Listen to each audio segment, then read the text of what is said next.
sebaiknya kita tidak ikut-ikutan masuk dalam pusaran konflik atau pusaran perdebatan yang sedang terjadi, karena kultur kita itu tidak mengenal Habib. Warga Muhammadiyah tidak perlu jadi kompor di situ, malah ngompor-ngompori. Oh itu pendusta itu penyebar kurofat itu dan seterusnya. Tidak perlu pula kemudian ngompor-ngompori ke yang lainnya. Oh itu benar keturunan Nabi itu, tidak boleh untuk disia-siakan begitu saja. Maka sikap itu sesuai dengan penanya tadi, apakah itu dusta atau tidak, sebenarnya kita tidak perlu masuk ke pusaran tersebut, tetapi ada ciri-ciri keturunan Nabi. Apa ciri-cirinya? Salah satunya tidak menerima sedekah, tidak menerima zakat. Itulah pernyataan resmi dari pengurus Muhammadiyah ya, menghimbau kepada seluruh kader Muhammadiyah untuk tidak ikut-ikutan di dalam polemik nasab. Wajar, karena selama ini Muhammadiyah itu ya tidak percaya bahwa Habib itu dzurriyyah Nabi. Sangat bijaksana. Jadi apa yang disampaikan oleh pengurus Muhammadiyah pusat ini menurut kami sangat bijaksana. Ketika ditanya bagaimana sikap warga Muhammadiyah menyikapi polemik nasab ini yang masih terus bergulir entah sampai kapan, gitu kan. Jadi ini tinggal PBNU, bagaimana sikap tegas PBNU. Karena selama ini yang percaya bahwa Habib dzurriyyah Nabi itu ya orang NU, warga NU kan gitu kan. Selainnya warga NU memang dari dulu itu tidak percaya. Makanya sikap tegas yang diambil Muhammadiyah ini ya sesuai dengan mereka gitu loh. Untuk tidak terpancing, tidak ikut-ikutan terbawa arus polemik nasab ini. Tidak usah memuji, tidak usah membuli ya kan gitu kan.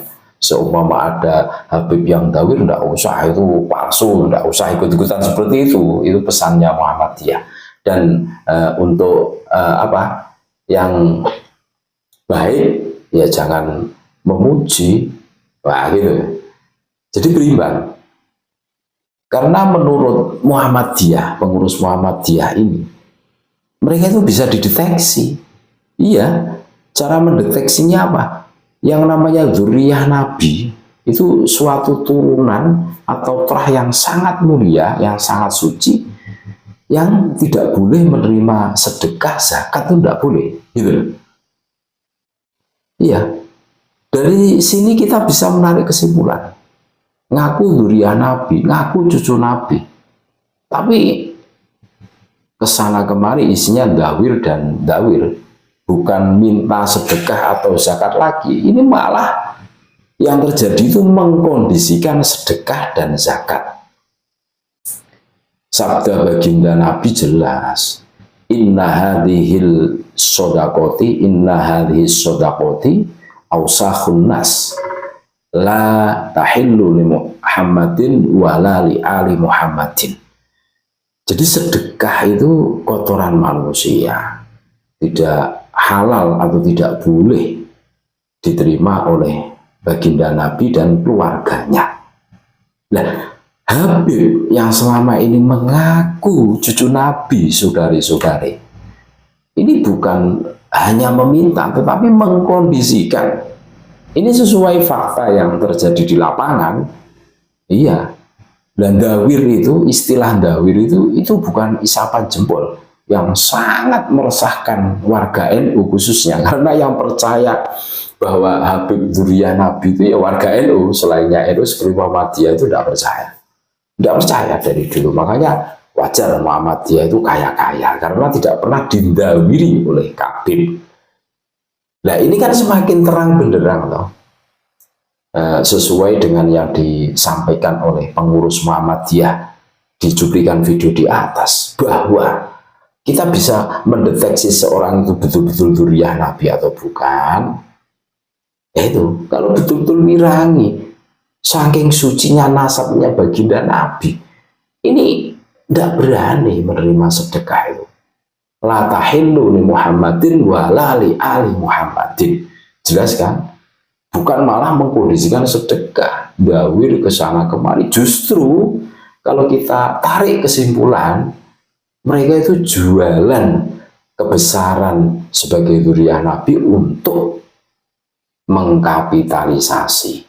Iya, supaya orang itu mengikuti perintahnya, diminta berapa puluh juta pun diserahkan, dikasihkan. Bahkan istrinya pun diserahkan kepada Habib. Ini sangat ironis dan menyedihkan. Dari fakta-fakta yang terjadi ya, dari penemuan-penemuan di grassroots akar rumput ya, kita bisa menarik kesimpulan yang banyak menjadi korban dawir itu adalah warga NU yang justru percaya dengan Habib sebagai zuriyah Nabi. Nah, ini waktunya warga NU itu sadar. Ya, makanya ketegasan dari PBNU itu betul-betul dituntut.